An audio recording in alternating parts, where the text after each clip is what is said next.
મહાદેવજીને બીલીપત્ર પ્રિય શા માટે છે? શાસ્ત્રમાં વર્ણન મુજબ મહાદેવજીના પરસેવાના બિંદુ પૃથ્વી ઉપર પડ્યા, તેમાંથી બીલીપત્રનું ઝાડ ઉત્પન્ન થયું.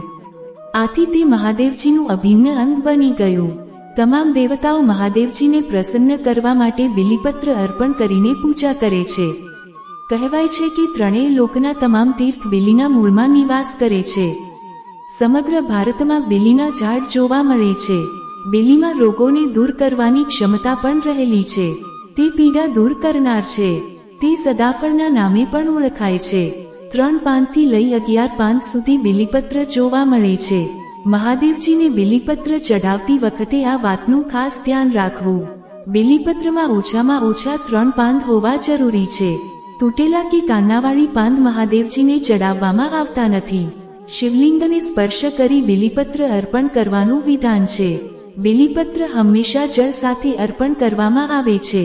બીલીપત્ર ચડાવ્યા બાદ જળ અર્પણ કરવાથી શિવજી ખૂબ પ્રસન્ન થાય છે. શિવજીએ વિષ ધારણ કરેલું તે પીડામાંથી મુક્તિ મેળવવા શિવજીને મસ્તક પર બીલીપત્ર અને શીતળ જળ ચડાવવામાં આવે છે. આ બંને ચડાવવાથી શરીરની પીડા દૂર થાય છે. શિવજીને અર્પણ કરેલા બીલીપત્ર શુદ્ધ જળથી સાફ કર્યા પછી ફરીથી ચડાવી શકાય છે. બીલીપત્રનો વિશેષ પ્રયોગ. 108 બીલીપત્ર ઉપર ચંદનથી રામ લખીને શિવલિંગ પર ચડાવવાથી વિવાહ સંબંધી પ્રશ્નો હલ થાય છે. ગંભીર બીમારી હોય ત્યારે તેમાંથી મુક્ત થવા માટે ચંદન મિક્સ કરેલા જળમાં અથવા તો ચંદનના અત્તરમાં બીલીપત્ર બોળીને 108 બીલીપત્ર શિવલિંગ પર ચડાવવાથી રોગી સ્વસ્થ બને છે. બીલીપત્ર ઝાડ પરથી તોડવાનો નિયમ. ચોથ, આઠમ, નોમ, ચૌદશ, અમાસ, સોમવાર અને સંક્રાંતિ કાળમાં બીલીપત્ર તોડવા નહીં.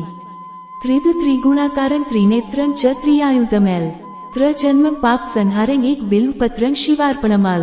આ મંત્ર બોલી બીલીપત્ર શિવજીને અર્પણ કરવાથી મનોકામના પૂર્ણ થાય છે.